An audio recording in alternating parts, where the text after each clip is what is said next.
پہلے ہاں کہا اچھائی اور نیکی بالکل علیحدہ چیزیں ہیں، بالکل علیحدہ چیزیں ہیں دونوں. تو کیونکہ اچھائی ہوتی ہے، اچھائی سنیں دوبارہ غور سے سنیں دوبارہ، اچھائی ہوتی ہے بغیر لالچ کے، ثواب کے لالچ کے بغیر اور جہنم کے خوف کے بغیر جو اچھا کام آپ کرتے ہیں وہ ہوتی ہے اچھائی. اور جو ثواب کے لالچ اور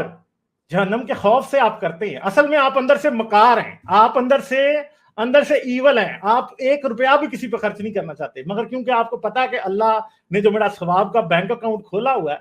اس کے اندر بہت سارا ثواب اکٹھا ہو جانا ہے، اس لیے میں لوگوں کو پیسے دوں. ٹھیک ہے، یہ بالکل اسی طرح ہے کہ جیسے حکمران لوگوں کو رشوت دیتے ہیں، بالکل یہ ویسا ہی ہے. ٹھیک ہے، اللہ کو بیسیکلی آپ دے رہے ہیں رشوت.